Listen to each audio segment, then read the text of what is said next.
ప్రదాత, పరిపూర్ణ ప్రేమావతారుడు, మౌన ముద్రాంకితుడు, దేవాది దేవుడు, ఆది దేవుడు, పురుషోత్తముడైన మేఘప్రభుకి మన అందరి తరఫున నమస్కారాలు తెలియజేస్తున్నాను. జై బాబా. ఈరోజు చాలా పరమ పవిత్రమైనటువంటి రోజు మన అందరికీ కూడా.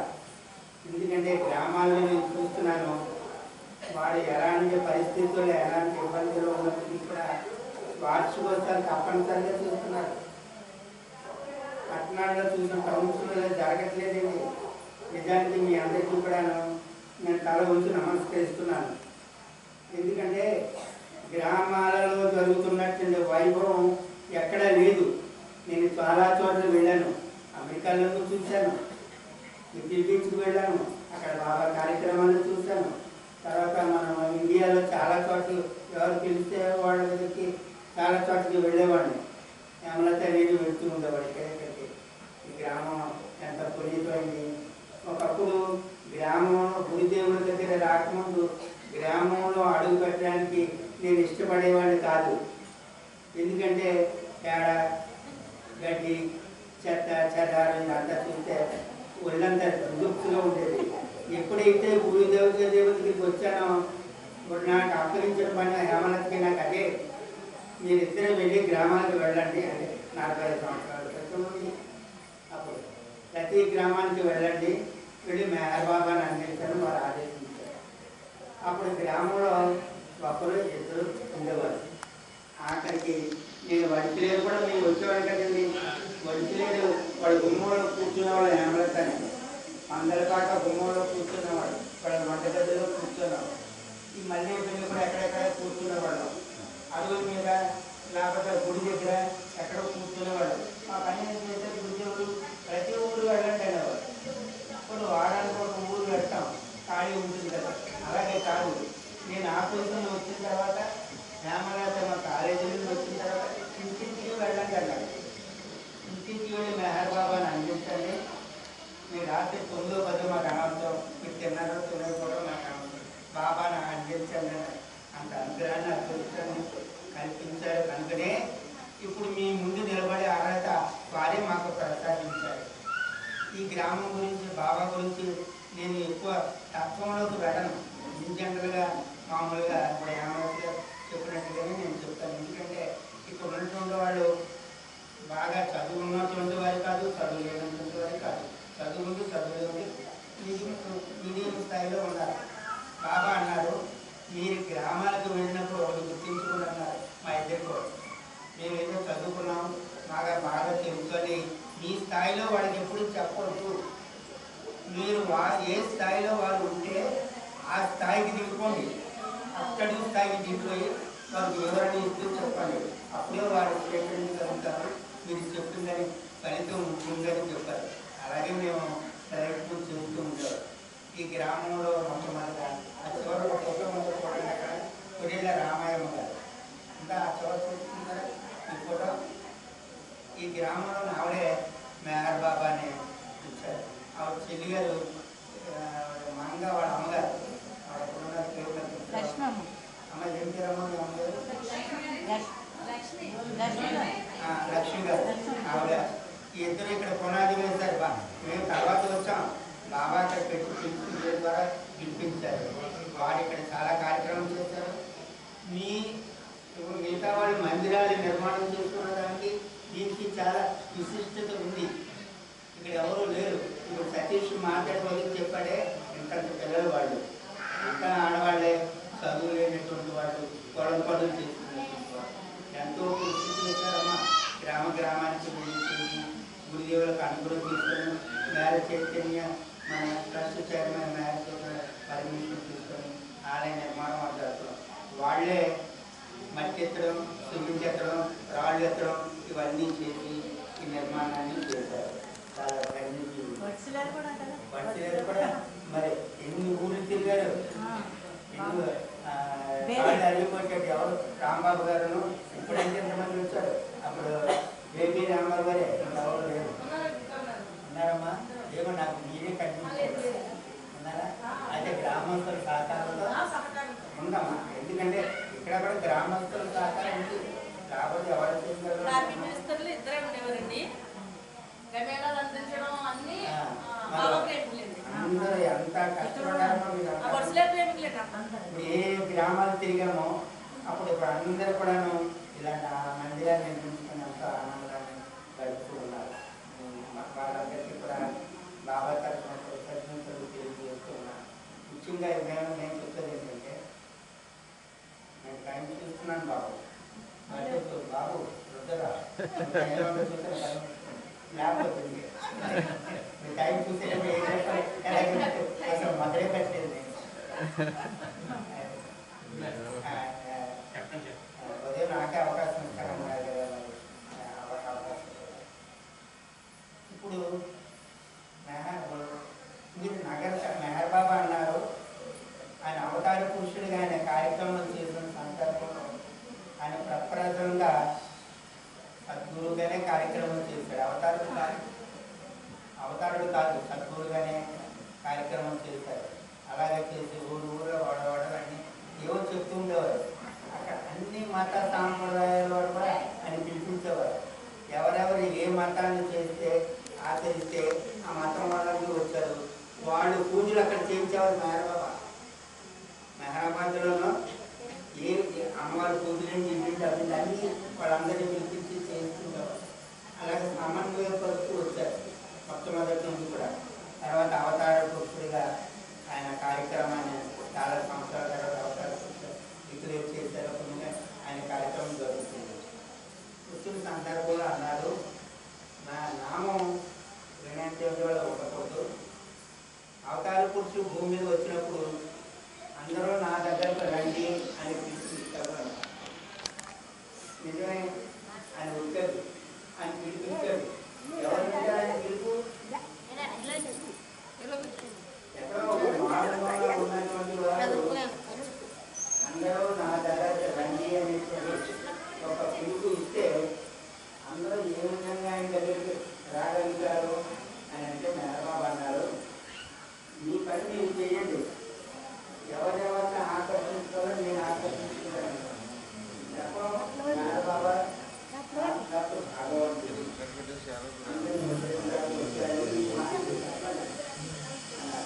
ఆ మాటలు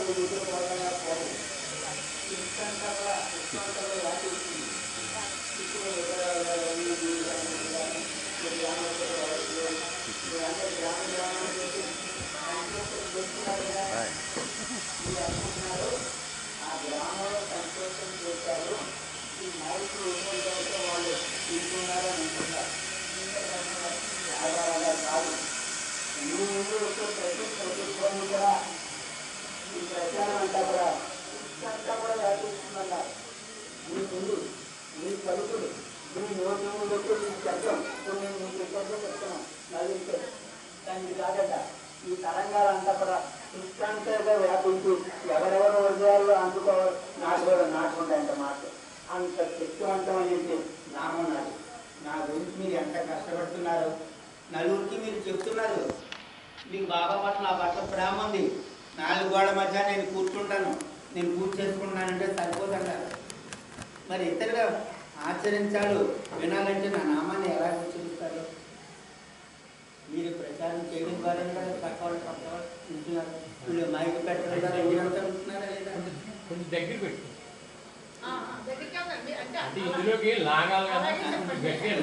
ఊరంతా వినాలి కదా మరి. అందుకని ఇలా చేస్తున్నాడు. చాలా ధన్యవాదాలు అని కూడా మెహర్ బాబా చెప్పారు. మీరు ఎవరెవరో ఏ స్థాయిలో ఉన్నారో మీకు తెలియదు అండి. నేను మెహర్ లక్ష్మి వాళ్ళ ఊరు కూడా మర్చిపోయాను. వాళ్ళ ఊరి అలా గట్టు మీద ఇంట్లో అరుగు మీద కూర్చునేవాడు. ఏమన్నా నేను ఇప్పుడంటే పెద్ద పెద్ద భగవంతులను బాబా మందిరాలు కట్టారు. అమ్మ అందరిపాట అంత గుమ్మాల్లో చాలా దూరం లేకుండా ఉండే పరిస్థితిలో కూడా వెళ్ళాం. అప్పుడు ఎంతో ఆనందంగా ఉండే, ఇప్పుడు ఆనందంగా చెప్పుకోవడానికి. అప్పుడు మెహర్ బాబా అన్నారు, నా నామాన్ని ఉచ్చరిస్తున్నారు, మీరు ఎంత అదృష్టవంతులు, కోట్లాది జన్మల అదృష్టం మీ వెంట ఉంది. చదువు ఉన్నా చదువు లేకపోయినా ఎవరు ఏ స్థాయిలో ఉన్నా కూడా అదృష్టం మీ వెంటబట్టి ఉంది. పోనీ నేను జీవించున్నప్పుడు, నేను శరీరంతో ఉన్నప్పుడు మీరు ఉన్నారా? ఉన్నగా మనం పుట్టారు, మీ పిల్లలు మీరందరూ నా ముందు పుట్టారు. అర్థమైందా? అటువంటిప్పుడు మీరు అప్పుడు లేరు కదా, మరి నా సహాయం అందరా అంటే మేరబాబు ఎందుకంటారు? అంతకంటే ఉన్నతంగా అందుతుంది. మీరు ఇంతవరకు తెలియకపోయినా, తెలియకపోయినా ఆ దేవుడు, ఆ మతము, ఆ అమ్మవారు, ఇది అని గుళ్ళు గోపురాలు తీసుకుని అంతా తిరుగుతూనే ఉన్నారు. ఈ రోడ్డు ఆ రోడ్డు కాకుండా తిరుగుతున్నారు. ఇప్పుడు మెయిన్ రోడ్డుకి వచ్చారు, అన్నీ దాటిపోయి మెయిన్ రోడ్డుకి వచ్చారు. చక్కగా వచ్చి నాతో చేరిపోయారు. మీరు ఎక్కడుంటే ఏ పరిస్థితి గురిదేలు అన్నారు, ఎక్కడుంటే ఏ పరిస్థితి మీరు తంతే వెళ్ళి ఊర్లు పుట్టలో పడ్డారన్నారు. మేర్ బాబా అంటే ఊర్లు పుట్టలో పడ్డారన్నారు. ఇంకేం ఆలోచిస్తారు? ఏమి ఆలోచించవలసిన అవసరం లేదు. మనకి మతం లేదు, దేవుడు లేదు, దేవుడి గురించి కూడా వ్యతిరేకంగా మనం మాట్లాడవలసిన అవసరం లేదు. మేర్ బాబా అన్ని మతాలని కూడా, అన్ని సాంప్రదాయాలని, అందరి దేవుడిని కూడా సమన్వయపరిచి ఒక్కటిగా చేసి ఒకే దారం మనం అనుకున్నాం కదా. రెండు పుష్పాలు ఉన్నాయి, విడివిడిగా ఉన్నాయి. మీరు ఇట్లా ఒకటిగా కట్టడం ద్వారా అందం వచ్చిందా లేదా? ఒక మాలలో అలాగా మిమ్మల్ని అందరినీ మత సాంప్రదాయాన్ని కూడా ఒక దండలో ఒక దండగా ఏర్పరచడానికి పుష్పాలు గురించి ఏర్పడని నేను వచ్చాను. ఏ మతాల వాళ్ళైనా సరే, ఏ సాంప్రదాయం వాళ్ళైనా సరే, ఏ దేవుని ఆశ్రయించినటువంటి వాళ్ళు అయినప్పటికీ కూడా నాకు సమానమైన అవతార పురుషుడు ఎప్పుడు కూడా భూమి మీద వస్తే ఆ మతానికి, ఆయన వచ్చిన నలుగురికే సంబంధించినటువంటి కాదు. సద్గురు కూడా వాళ్ళకే సంబంధించిన, విశ్వం అంతటికీ ఆయన కార్యక్రమం, విశ్వం అంతటితో కూడా సంబంధించి ఉన్నారు. అందరికీ సమానమైన సహాయం అందిస్తారు. వాళ్ళు మెహర్ బాబా ప్రేమికులు అయి ఉండక్కర్లేదు. మెహర్ బాబాని నిరంతరం ఆరాధించవలసిన అవసరం కూడా లేదు. ఇప్పుడు మన వాళ్ళు కొంతమంది అంటున్నారు, మెహర్ బాబా ఏంటో మాకు తెలియట్లేదండి. ఎందుకు తెలియదు? మెహర్ బాబా అన్నారు, నేనే రాముడిని, నేనే కృష్ణుడిని, నేనే బుద్ధుడిని, క్రీస్తుని, మహమ్మద్ని అన్నారు. మరి 7000 సంవత్సరాల క్రితం ఉన్నటువంటి రాముడు ఇప్పుడు ఉన్నాడా? 6900 సంవత్సరాల కృష్ణుడు ఇప్పుడు ఉన్నాడా? వీళ్ళు ఎవరు లేరే. మరి అప్పుడు ఆరాధించినటువంటి వ్యక్తులు ఇప్పుడు ఉన్నారు కదా. మరి అప్పుడు ఆరాధించే వ్యక్తులు ఇప్పుడు మెహర్ బాబా సహాయం అందుకోలేరా? మెహర్ బాబా అన్నారు, ఎందుకంటే గతించిన అవతారాలు మీరు ఏ రాముని అయితే పూజించారో, ఏ కృష్ణుని అయితే పూజించారో, ఏ బుద్ధ భగవాన్ అయితే పూజించారో, ఏ యేసు ప్రభుని అయితే ప్రార్థించారో, ఏ మహమ్మద్ ప్రవక్తని అయితే ప్రార్థించారో అందరూ నాలోనే ఉన్నారు. అందరూ చైతన్యము, గతించిన అవతారాలు చైతన్యం అంతా నాలోనే ఉంది. నన్ను స్వీకరించడం ద్వారా మీరే నన్ను ప్రార్థన చేసి, పూజలు చేసి రకాలు చేయక్కర్లేదు. నన్ను మెహర్ బాబా సాక్షాత్తు భగవంతుడని నన్ను స్వీకరించడం ద్వారా ఎవరెవరు ఏ సాంప్రదాయంలో, ఏ మతంలో, ఏ దేవుని ఆశ్రయించినప్పుడు కూడా నా సహాయం పరిపూర్ణంగా అందుతుందన్నారు. ఇందాక చెప్పుకున్నాను, పరిపూర్ణ అవతారం మెహర్ బాబాది. మెహర్ బాబాది పరిపూర్ణ అవతారం. ఎందుకంటే అన్ని అవతారాల యొక్క చైతన్యం మెహర్ బాబాలో ఏకీకృతమై ఉంది. నేను రాముని ఆరాధించి వదిలేస్తే నష్టపోతానా అనుకోవచ్చు. నేను కృష్ణుని ఆరాధిస్తూ వదిలేస్తే నష్టపోతాను. మీరు నష్టపోవట్లేదు. ఇంకా ఏ రాముని, ఏ కృష్ణుని ఆరాధించారో వారిని ఇంకా మరింత గట్టిగా పట్టుకుంటున్నారు. ఎందుకంటే వారిని ఇప్పుడు మీరు ఆరాధించడంలో ఒక అలవాటు ఔచిత్యం ఏమిటంటే, మీ సంస్కారాలు, మీ ప్రార్థనలు, మీ యొక్క కోరికలు, తపనలు అన్నీ ఆ అవతార పురుషులతో సంబంధపడి ఉన్నాయి. ఆ అవతార పురుషులతో ఏకమైపోయినాయి. అక్కడ నుండి విడుదల కావాలి. మీరు ఆ రాముడి నుండి విడుదల కావాలి. అప్పుడు మెహర్ బాబాను స్వీకరించడం ద్వారా ఏ రాముడితో నీకు సంబంధం ఉందో, ఏ కృష్ణుడితో గతంలో సంబంధం ఉందో, ఏ అమ్మవారితో సంబంధం ఉందో, ఏ దేవతలతో సంబంధం ఉందో ఆ దేవుడి నుండి మీరు విడిచిపెట్టక్కర్లేదు. మీరు విడిచిపెట్టక్కర్లేదు. ఎప్పుడైతే నన్ను స్వీకరించారో మీకు తెలియకుండా ఆ దేవుళ్ళే మిమ్మల్ని విడిచిపెట్టేస్తారు. గతంలో ఏ దేవుడైతే మీరు ఆశ్రయించారో ఆ దేవుళ్ళే మిమ్మల్ని వదిలిపెట్టేసి మెహర్ బాబా యొక్క అనుసరింపజేస్తారు. ఆ విధంగా మీరు ఉద్ధరించబడతారు అని చెప్పారు. మరొక విషయం ఇక్కడ అందరి చాలా ఇంపార్టెంట్ విషయం ఇప్పుడు చెప్పబోతున్నాను. దయచేసి అలర్ట్ చేయొద్దు. మీరు ఇదివరకు వినలేదు ఈ విషయం. ఇప్పుడు మెహర్ బాబా లేడు, మనందరికీ తెలుసు. అంటే మన మెహర్ బాబా లేడు. మెహర్ బాబా లేనప్పుడు నాకు ఏ విధంగా సహాయం చేస్తుంది? మెహర్ బాబా అన్నారు, అవతార పురుషులు కానీ సద్గురు కానీ భూమి మీద ఈ శరీరంతో ఉన్నప్పుడు మాత్రమే మీకు దేవుడైన అనుభవం అర్హత వాడుతుంది. శరీరం వదిలిపెట్టిన తర్వాత లేదు అని చెప్పారు. సద్గురు నీకు ఇప్పుడేమో సహాయం చేయలేదు. వాళ్ళు సజీవులుగా ఉన్నప్పుడు ఏం సహాయం చేశారు. వాళ్ళు నేను ఎంతవరకు తీసుకెళ్ళి పెట్టారు. అవతార పురుషుడు లేడు, మరి లేనప్పుడు ఆయన సహాయం నీకు అందట్లేదంటే మెహర్ బాబా అన్నారు, అవతార పురుషుడు లేకపోవడం అది శాశ్వతత్వ స్థితి. సర్వకాల సర్వావస్థలను అవతార స్థితి ఉంది. ఇప్పుడు ఏ విధంగా ఉన్నాడు? మనం ఇదివరకు చూస్తున్నాం మెహర్ బాబాని ఈ శరీరంతో చూస్తాం. ఈ శరీరం ఏమన్నా భౌతిక శరీరం, స్థూల శరీరం, అంటే మన స్పర్శకు అందేటండి. ఇప్పుడు ఈ భౌతిక శరీరంతో లేదు, ఆధ్యాత్మిక శరీరంతో ఉన్నారు మెహర్ బాబా. ఈ ఆధ్యాత్మిక శరీరం అనేది నీకు కనిపించదు, నాకు కనిపించదు. కానీ 1, 2, 3, 4, 5, 6, 7 భూమికుల్లో అని అనుకున్నాం కదా. ఆ భూమికుల్లో ఉన్నవాడికి కూడా సహాయం అందించాలి. మెహర్ బాబా ఉన్నప్పుడు మన 7,000 మంది ఆధ్యాత్మిక ఆచార్యులు చెప్పాం కదా, ఉన్నారు కదా. వాడు వివిధ స్థాయిలో ఉన్నారు. మరి అవతార పురుషుడు వాళ్ళందరికీ సహాయం అందిస్తున్నారు. ఆ స్థితిలో అమ్మ జాగ్రత్తగా వినండి. ఆ స్థితిలో సహాయం అందించేవాడు. కానీ మెహర్ బాబాని చూడలేదు వాళ్ళు. మనకంటే ఉన్నతమైన స్థితిలో ఉన్నారు. ఆయన స్పర్శను పొందలేదు. ఆయన ఆజ్ఞలు మాత్రం పాటించేవారు, సహాయం స్వీకరించేవారు. ఇప్పుడు మరి వారికి కూడా సహాయం చేయవలసిన అవసరం మెహర్ బాబాకు ఉంది. ఈ భౌతిక శరీరంతో ఉండి ఈ స్థితిలోనూ మనం ఉన్నటువంటి వారికి సహాయం చేశారు. మరి వారికి స్పర్శన ఇవ్వలేదు, దర్శనం ఇవ్వలేదు. సహాయం అయింది వాళ్ళకి దర్శన స్పర్శన ఇవ్వడానికి మెహర్ బాబా ఆధ్యాత్మిక శరీరంలో ఉన్నారు. దయచేసి వినండి అమ్మ. నేను చెప్పలేదు, నాకు ఒక అసక్తత ఉంది. శ్రద్ధగా ఒక్కొక్కరికి ఒక బలహీనత. రాజకీయ నాయకులు ఎంతమంది మాట్లాడని చెప్పేస్తారు. కొంతమంది ఒకటి నేను చెప్పలేదు, నాకు ఒక బలహీనత. అంటే అప్పుడు మెహర్ బాబా శరీరం వదిలిపెట్టిన తర్వాత ఆధ్యాత్మిక శరీరంలో ఉన్నారు. స్పిరిచువల్ బాడీ అన్నారు. ఆధ్యాత్మిక శరీరం ఉన్నప్పుడు మనలాగే శరీరం ఉంది, మనలాగే భోజనం చేస్తుంది, మనలాగే నిద్రపోతుంది, మనలాగే చూస్తుంది. ఈ శరీరంతో ఎలా ఉన్నారు? అలాగే ఆయన కార్యక్రమాలన్నీ కూడా జరుగుతూ ఉంటాయి. కానీ మనకు కనిపించరు వాడు, మనకు కనిపించరు. ఎవరు కనిపిస్తారు? ఒకరు చైతన్యం మార్గ మధ్యలో ఉన్నారని చెప్పుకున్నామే. సూక్ష్మ ప్రపంచంలో ఉన్నటువంటి వారు కొందరు, మానసిక ప్రపంచంలో ఉన్నటువంటి వారు కొందరు ఇలా ఉన్నారని చెప్పుకున్నాము. వారికి మాత్రం కనిపించి వారికి దర్శనం ఆయన ఇస్తారు.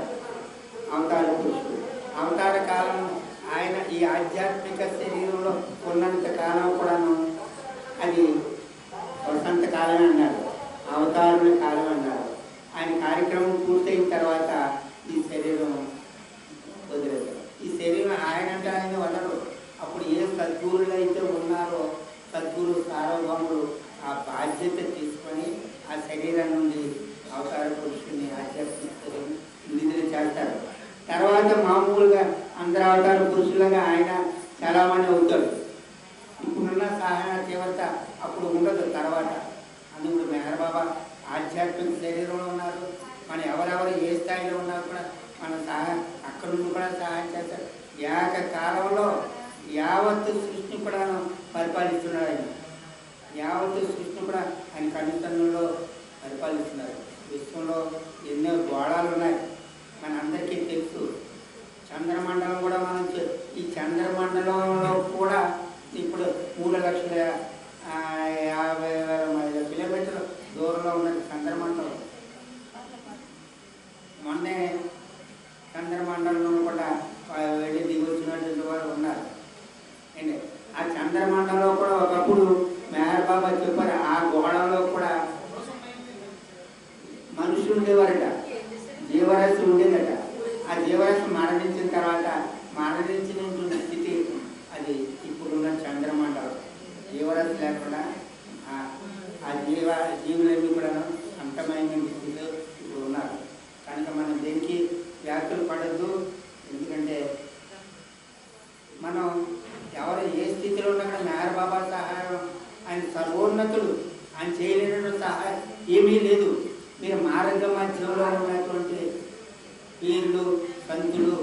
వైద్యులు ఇలాంటి వారు చాలామంది ఉన్నారు. వారి దగ్గరికి వెళ్తే నీ బాధలు తీరుస్తారు, కష్టాలు తీరుస్తారు, నువ్వు సహాయం అందిస్తారు. కానీ మెహర్ బాబా నీ కర్మను తీర్చడానికి రాలేదు, నీ కర్మను తీర్చడానికి రాలేదు. ఆయన ఏ స్థితిలో ఉన్నాడో ఆ స్థితిలో నువ్వు భగవంతుడు అయి ఉన్నప్పటికీ నేను భగవంతుడు కాదు, నేను స్త్రీని పురుషుని మంచివాడిని చెడ్డవాడిని. నువ్వు మంచివాడిని చెడ్డవాడు కాదు, నువ్వు దేవుడివే. నువ్వు దేవుడే నా అనుభవం ఇవ్వడానికి నేను వచ్చాను. నీ చైతన్యం అంతా కూడాను ఈ కర్మలతో ముడిపెట్టి ఉన్నది, అందుకని గుర్తించలేకపోతున్నావు. వాడి నుండి విడుదల చేయడానికి వచ్చాను అన్నారు. ఈ చైతన్యం అంటే ఏమిటి? మనం ప్రతి వాడు మాట వింటున్నాం, చైతన్యము చైతన్యం.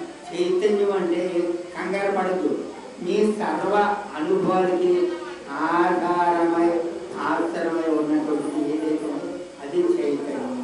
ఆ చైతన్యమే భగవంతుడు. మనం ఎప్పుడు చెప్పుకుంటున్నాం, నేను మాట్లాడడానికి ఏది ఆధారమైంది? ఇక్కడ మైక్. మీ కూర్చోడానికి ఏది ఆధారమైంది? నేల. ఈ గ్రహాలను ఉండడానికి ఏది ఆధారమైంది? ఆకాశం. ప్రతి దాని ఆధారం ఇచ్చి ఏది ఏ అనుభవం పొందాలో ఆ అనుభవాన్ని ఇచ్చి దాన్ని మనం తెలియజేసి రాగాలి. మీరు స్వీట్లు ఉన్నాయి, స్వీట్ తిన్న తీగా ఉందని చెప్తారు, అది చైతన్యం కాదు. చైతన్యం అంటే భగవంతుడేనండి. చైతన్యం అంటే భగవంతుడి వేరు కాదు. ఏ స్థాయిలో ఏ సహాయం అందించాలో ఆ స్థాయిలో సహాయం అందించడానికి చైతన్య స్వరూపుగా మెహర్ బాబా భూమి మీద ఉన్నారు. ఆయన మనకి సహాయం అందిస్తున్నారు కనుక మెహర్ బాబా పరిపూర్ణ అవతారాన్ని గుర్తించండి. మెహర్ బాబా ఒక్కడికైనా స్వీకరించండి. మీరు ఏ దేవుడిని ఆశ్రయిస్తున్నప్పుడు మీరు కంగారు పడకండి. మీరు ఏ దేవుడిని ఆశ్రయిస్తే దయచేసి ఎవరంటే ఒక 5 నిమిషాలు లోపు పట్టండి. మీరు మాట్లాడాలంటే బయట మాట్లాడుకోండి. మీరు భోజనం కంటే అక్కడ 1 నిమిషం అయిపోయి క్లోజ్ చేస్తున్నాం. మీరు ఎవరిని ఆశ్రయించినప్పుడు కూడా ఒకే నామము ఒకే రూపం. మీ రాముడు ఇష్టం రాముడు తీసుకోండి, కృష్ణుడు ఇష్టం కృష్ణుడు, అమ్మవారి ఇష్టం అమ్మవారిని తీసుకోండి. ఒకే నామం ఒకే రూపం తీసుకోండి. ఏకాగ్రతతో ఉండడం ద్వారా మెహర్ బాబా సహాయం అందుతుంది. ఆ రూపంలోనే మీకు సహాయం అందిస్తాడు. ఈ ఆధ్యాత్మిక శరీరం కూడా సద్గురులోనే ఉంటుంది. సద్గురులను కథించిన అవతార పురుషులు చైతన్యం అంతా ఒక భాగమై ఉంటే ఆధ్యాత్మిక శరీరం విడిగా ఉంటుంది, దాంట్లో కలిసి ఉండదన్నారు. మరి గతించిన రామును ప్రార్థించిన రామభక్తుడు రాముడి పట్ల పరిపూర్ణ విశ్వాసం ఉంది, దాన్ని సహాయం కోరుతున్నాడు. మరి మెహర్ బాబాని రాముడిని ప్రార్థించినప్పుడు రాముడిగా నీ సహాయం చేస్తేనే కదా గుర్తిస్తావు. రాముడిగా ఎవరు సహాయం చేస్తున్నారంటే సద్గురులో ఉన్నటువంటి ఆధ్యాత్మిక శరీరంలో ఉన్నటువంటి ఆ రాముడు ఎప్పుడు ఉన్న రాముడు కూడా అక్కడిగానే ఉన్నాడు, కలిసిపోయింది. ఆధ్యాత్మిక శరీరాలు కలిసి ఉన్నాయి. ఆ రాముడే నీకు సద్గురువు ద్వారా సహాయం చేస్తున్నాడు. అప్పుడు శరీరం వదిలిపెట్టినట్టు రాముడు కాదన్నాడు మెహర్ బాబా. శరీరం వదిలిపెట్టిన రాముడు కాదు. ఆ రామ చైతన్యం మీకు ఆధ్యాత్మిక శరీరంలో సద్గురులో ఉంది. ఆ సద్గురువులో ఉన్న ఆధ్యాత్మిక శరీరమే మీకు రాముడిగా మీకు సహాయం చేస్తుంది, రాముడిగా దర్శిస్తుంది, రాముడిగా మీకు కోరుతూ తీరుస్తుంది. మీరు అనుకుంటారు రాముడే నాకు సహాయం చేస్తాడు. రాముడి కాదు, సద్గురులో ఉన్నటువంటి సద్గురు సార్వభౌమంగా ఉన్నటువంటి ఈ కాలంలో ఉన్నటువంటి వారిని వ్యక్తం ఆ సహాయం అందిస్తారు. అందుకని మీరు ఏ దేవుడిని విడిచిపెట్టద్దు, ఏ నామాన్ని మీరు ఏ దేవుడిని అయితే విడిచిపెట్టండి, ఏం పర్వాలేదు. ఏ మతంలో ఉన్నారో ఉండండి, మతాన్ని కూడా మారవలసిన అవసరం లేదు. భగవంతుని సహాయం పరిపూర్ణంగా అందుతుంది. ఎప్పుడు ఆయన విశ్వాసంతో ఏకాగ్రతతో నిజాయితీతో వాడు ఒక్కరినే నీ ఆధ్యాత్మిక సార్వభౌములుగా స్వీకరించినప్పుడు ఆ సహాయం మీరు పొందుతారు. జై బాబా. ఎందుకంటే సమయం లేదు, ఏం మాట్లాడే ఇప్పుడు వినే పరిస్థితులు లేదు. అందుకని ఇక్కడితో జై బాబా, జై బాబా, జై జై.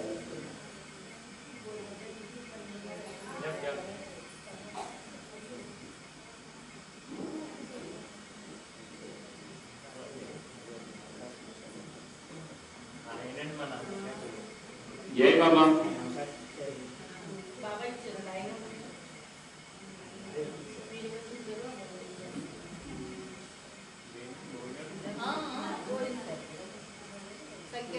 ఉదయం కార్యక్రమం పూర్తయిందని మళ్ళా 2 గంటలకే మనకి చాలా మంది బాబాకు తెలియజేసేటటువంటి వారు ఉన్నారు.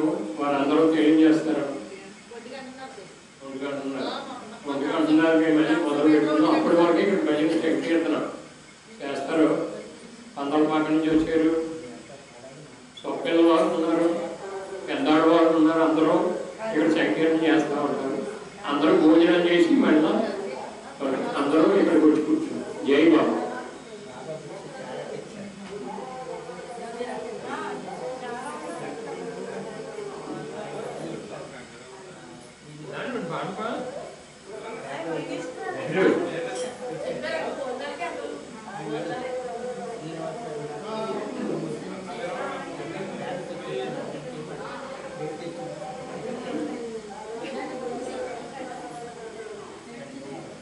సంకీర్తన